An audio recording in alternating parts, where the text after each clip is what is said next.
que vi de Newell's Boca y por lo que pude leer y escuchar de colegas, fue un Newell's que en el primer tiempo fue muy intenso desde lo defensivo, quizás con no tantas ocasiones, pero un partido parejo que Newell's no mereció perder, que quizá todavía no puede lograr algunas cositas que le interesan a Soso, pero que sí se destacó por la intensidad en la defensa. Está claro que por la idea del entrenador, lo ideal sería para Soso que Newell's tenga un poco más la pelota, que tenga una altura defensiva un poquito más hacia arriba a la hora de generar un ataque posicional y defender desde la tenencia de la pelota, y a partir de ahí poder trabajar los ataques. Hoy todavía no puede lograr eso, pero por eso está el diagnóstico que está haciendo Soso y seguramente un arduo trabajo junto a Mago Capria. Rápidamente hacemos un repaso de los contratos que van a vencer en Newell's, que vencen ahora en el mes de diciembre, luego de Talleres, porque el día lunes, pasado el partido, seguramente Capria, con Astore, con Soso, el cuerpo técnico y toda la gente que trabaja en el departamento de fútbol leproso se van a estar reuniendo de cara a lo que va a ser el año 2025, que ya deben estar dialogando, pero a partir del lunes el trabajo se va a intensificar porque será ya la visión más próxima, la pretemporada del mes de enero. Contratos que vencen en Newell's. Piri Banjoni no seguiría en Newell's y su último encuentro en el Coloso habría sido ante Boca. Rodrigo Fernández Cedrés, la dirigencia, como ya se conoció públicamente, no va a hacer uso de la opción de compra de su pase. Ya fue excluido del plantel y estaría regresando al Santos de Brasil, dueño de su pase. Augusto Schott finalizará su préstamo y regresará a Talleres de Córdoba. Esteban Fernández, que no fue tenido en cuenta en el último tiempo, ese chico que había aparecido en Copa Argentina ante Deportivo Riestra a principio de año, que había tenido una buena actuación. Bueno, Esteban Fernández deberá volver a River, se determina el préstamo. Y Jerónimo Cachahue es otro que no tuvo minutos y que va a tener que buscarse un nuevo destino. Después está el caso de Matko Miljevic, que termina su vínculo, pero Newell's estaría muy interesado en comprar su pase. Hay que decir que tanto Miljevic como Matteo Silvetti han sido los jugadores más importantes y que más le han dado a Newell's en el último tiempo. Y rápidamente, porque tenemos una entrevista en breve, hay que hablar del canalla, que todavía no se confirmó lo que puede suceder con algunos futbolistas, pero rápidamente los contratos que vencen en diciembre en Central son los de Valentino Quintero, el arquero de la reserva, Damián Martínez, situaciones que todavía no están definidas. Carlos Quintana finaliza su vínculo con el canalla y espera por la resolución de parte de la dirigencia, tampoco está definido su situación. Después Franco Ibarra terminará su préstamo, tiene que regresar al Atlanta United de Estados Unidos de la MLS, pero está latente la posibilidad de que la dirigencia adquiera su pase o negocie por él. Es una cifra cara porque es cercana a los $4 millones. Hay que ver qué sucede ahí. Y después lo que ya se sabe, el que sí está confirmado que no va a continuar es Marco Rubén, que se despediría de los hinchas ante Belgrano el sábado a las 5 de la tarde en Arroyito. Digo en su puesto el despediría porque el otro día después del partido ante River lo puso en duda y dijo: mi anteúltimo seguro, no sé si en mi último partido. El colega Tomás Romero a principio de semana comunicó en su cuenta de Twitter que hubo una charla previa al entrenamiento del inicio de semana entre Rubén y el equipo, pidiendo disculpas por las declaraciones y diciendo que todos tienen que tirar para el mismo lado. Holland dio sus explicaciones, su fundamento futbolístico de por qué lo sacó, pero bueno, veremos qué es lo que pasa. Central se despide de también un mal año futbolístico el sábado a las 5 de la tarde en el Gigante de Arroyito. Tendrá que también evaluar si lo que tiene Central es una base a nivel jugadores. Tendrá que evaluar quiénes siguen, tendrá que evaluar quiénes no. Central tiene una base a nivel jugadores que por ahí Newell's no tanto, porque Newell's tiene un plantel más corto. Ahora es un Central que tendrá que trabajar en algunos aspectos en cuanto a pulir la idea de juego de Holland, sobre todo la parte física, que bueno, ha tenido, todos los equipos de fútbol argentino han tenido muchas fatigas por muchas cuestiones. El canalla entonces 5 de la tarde del sábado ante Belgrano en Arroyito, último partido del año, y ya seguramente a partir del lunes la directiva de Central, junto a Lusenhoff, junto a Holland y el cuerpo técnico, se pondrán a trabajar, que ya lo deben estar haciendo por supuesto, de cara al 2025 y empezaremos a ver cómo se puede llegar a empezar a mover el mercado de pases. Breve tema musical y venimos con la entrevista.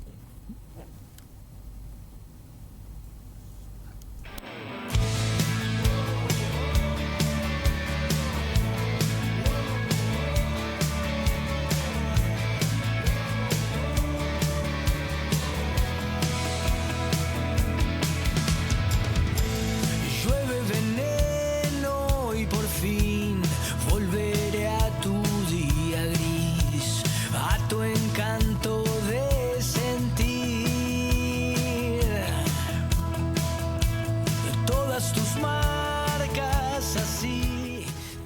6 y 17 de la tarde, y perdón que lo hice esperar al invitado, que ya lo teníamos en línea. Ahora sí vamos a estar hablando con Germán Alarcón, el autor de Orígenes de la Grandeza, el libro que fue presentado en el día de ayer en la sede fundacional de Rosario Central, El Origen de la Grandeza, y para ello lo tenemos a su autor, Germán Alarcón. Germán, ¿cómo te va? Tiago Jiménez te saluda. Hola, ¿qué tal, Tiago? Buenas tardes. Gracias por atendernos. Contanos cómo se dio la presentación de tu libro y qué sensaciones te deja poder materializar este proyecto que seguramente tanto has deseado.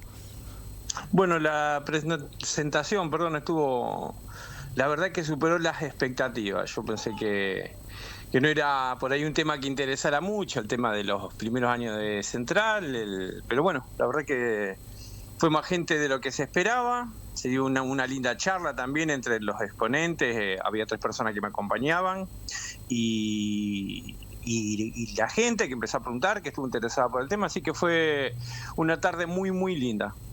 Sé que también mostrás tus investigaciones, mejor dicho, sobre la historia de Central en Twitter, pero sí. ¿Cuándo fue el día que dijiste me voy a sentar a escribir? El día que me dijeron fue, porque yo lo que hacía, bueno, era primero investigar para mí, juntar cosas para mí, y después cuando empezó la pandemia, que ya estaba encerrado acá en mi casa, cansado un poco de tantas recetas de cocina y cosas que daban vueltas, series, películas, ya no sabía más qué hacer, y ahí retomé el tema de las investigaciones. Gracias a las redes sociales me pude contactar con gente que estaba más o menos en la misma sintonía. Ahí empecé a activarme más en Twitter, y con esto que te digo de contactarme en redes, me contacté con un escritor, Fabián Bazán, hincha de Central también, y él, bueno, empezamos a trabajar juntos en algunas cosas, y después cuando él vio la cantidad de material que yo tenía, me incitó él a que publicara algo, ¿viste? Así que él fue el gran motor del proyecto y bueno, él y las investigaciones que venía realizando durante tanto tiempo. En esas investigaciones hiciste un gran trabajo de campo, desde caminar cementerios hasta encontrar el acta de bautismo de Zenón Díaz, pero lo que te quiero preguntar es cómo fueron esas investigaciones y qué fue lo que más te sorprendió de todo eso. Bueno, las investigaciones que hice, como vos decías ahí, como vengo contando, como para ejemplificar un poco, fue desde buscar justamente actas de nacimiento o actas de bautismo, porque yo lo que quería saber en un principio era quiénes habían fundado a Rosario Central. ¿Quiénes? ¿Por qué? ¿Cuándo? ¿Cómo? ¿Dónde? Eran, preguntas que me interesaban saber sobre la historia del club, porque es una época por la que se saben algunas cosas, pero son cosas que no están muy documentadas. Y como yo digo siempre, soy bastante desconfiado y muy curioso, entonces quiero saber eso, si se dijo, por qué se dijo, y si es cierto o no, ¿viste? Entonces ahí empecé a moverme, a buscar documentos. Encima es una época, como te decía, de Central, hasta bien entrado el siglo XX, hasta casi 1920, no hay documentación oficial que haya quedado de esa época, mucho menos de la fundación. Así que bueno, por eso empecé a moverme por un montón de lados. Me vino muy bien estas épocas que se han digitalizado muchos diarios y revistas de aquellas épocas, de fines del siglo XIX, de principios del siglo XX. Eso la verdad que me benefició mucho. Y el contactarme con descendientes de familiares que me han contado cosas y que me han provisto de documentación, de recortes, de revistas, un montón de material que lo fui juntando, y con eso fui armando este libro. ¿Por qué esa época, esos 30 años? ¿Tenés pensado extenderlos en el tiempo con otros libros? Sí. La idea original, viste, fue hacer algo sobre los primeros 10 años. Después se extendió a 15, 20, 25. Daba el 30 años, hay un corte justo muy lindo para los hinchas de Central, que es una final contra Newell's que gana Central. En la primera final que disputan entre los dos equipos más grandes de la ciudad, la gana Central en enero de 1920. Gana el campeonato de Rosario de 1919. Por eso dice de 1889 a 1919. Y la idea mía es, sí, seguir haciendo así en bloques de 30 a 35 años, otros 3 libros que cubran los 130 y pico de años que tiene ya de historia de Rosario Central. ¿Qué fue lo que más te impactó de esa época, de esa etapa de Central? Y el cambio que hubo entre el club que se fundó y el club que se transformó. El club que se fundó era un club ferroviario, donde solo podían participar empleados del Ferrocarril Central Argentino, que se llamaba en esa época, que era exclusivo para ellos, encerrado en los talleres un poco el ferrocarril, donde ahora está el shopping Alto Rosario, y que después, por distintas acciones de mudanzas, el ferrocarril le quitó los terrenos donde podían hacer deportes, tuvieron que mudarse más cerca de la zona de Cruz Alberdi, vinieron empleados desde otros lugares, muchos de la ciudad de Campana, que trajeron ideas de abrir el club. A través de eso cambia muchísimo el espíritu, la idiosincrasia del club, y pasa de ser ese club encerrado en los talleres, eminentemente ferroviario, a ser un club más popular, y en 15 años, desde 1889 a 1903, 1904, cuando empieza este proceso de apertura, ahí el club se transforma en lo que llega a ser la entidad más popular de la ciudad en ese momento. Bien, y hablando de identidad popular y relacionándolo con el título El origen de la grandeza, ¿siempre fue ese el título que pensaste o tuviste algunas opciones y por qué te quedaste con El origen de la grandeza? No, sí, siempre, porque la palabra origen, para saber de dónde venía, y lo de la grandeza, sabiendo que Central es uno de los clubes más grandes acá, por lo menos en la ciudad de Rosario. No te voy a decir más grande del país, ni más grande de la ciudad. Es uno de los clubes más grandes como entidad deportiva y popular. Yo creo que por todas sus instalaciones, un movimiento de gente, socio, creo que es el más grande. Otra gente lo discutirá, lógico, pero la grandeza del club la tiene, es lógica, es visible y es tangible en lo que es el club. Entonces yo quería, de ese club grande, quería saber sus orígenes. Por eso El origen de la grandeza. Hay algo que contabas en una nota muy interesante que hiciste en el diario La Capital con el colega Miguel Pisano, que me parece muy interesante, sí, para que lo menciones, que vos decís, Central no es escocés como Colin Bacalder y tampoco es inglés, es argentino. ¿Cómo es esa idea tan interesante? Claro. No, porque está instalado desde hace unos años, un poco por ahí por una cuestión ideológica, como para separarse de Newell's.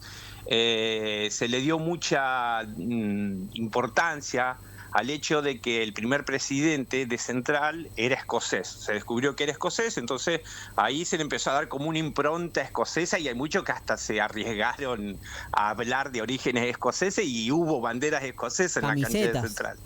Camiseta escocesa y todo. Por ahí no creo que haya sido a propósito, pero si se centran tanto en la figura de Colin Calder, que es cierto que fue el primer presidente, que fue el que lideró a ese grupo de empleados ferroviarios que fundó el club, un personaje muy importante que yo lo tengo muy estudiado, te lo digo porque no es que yo quiero desmerecer la figura de él negando ese origen escocés.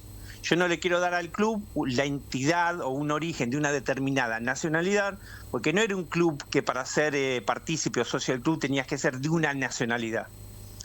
La gran mayoría de los socios que fundaron la Rosario Central eran ingleses, venían del Reino Unido.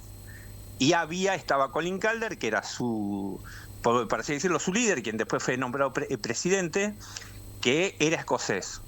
Era prácticamente el único, los demás eran todos ingleses, casi no había criollos, había uno o dos, pero que eran hijos de ingleses. Por eso yo digo que no es ni escocés ni inglés. No es ni escocés por el presidente, ni es inglés por los que lo fundaron. El club era argentino porque se fundó en suelo argentino, y es a pesar de que esos ingleses venían de afuera, es lógico. Esos ingleses se quedaron acá, muchos se quedaron acá, vivieron acá, formaron familia acá y ayudaron al desarrollo de la ciudad acá en Argentina, ¿viste? Ayudaron al desarrollo de la ciudad y del club. Por eso digo que el club es ferroviario, porque nació como un club ferroviario, de empleado ferroviario, y argentino, porque es de acá, de Argentina, eso es lógico.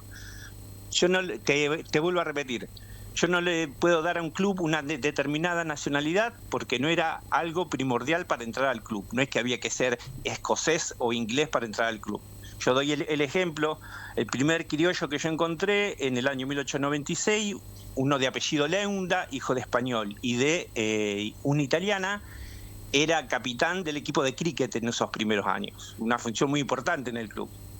Eso te da la pauta de que no había que ser inglés o escocés. Había un criollo que tenía una función muy importante dentro de ese club. Claro. No sé si se me entiende el concepto. Sí, muy claro. Muy claro lo que decís, Germán. Y ya para cerrar, así no te sacamos más tiempo en todo esto que nos contás que es tan interesante, ¿cómo definirías en una sola palabra esos primeros 30 años de la historia de Central? Una sola palabra. Y eso primero...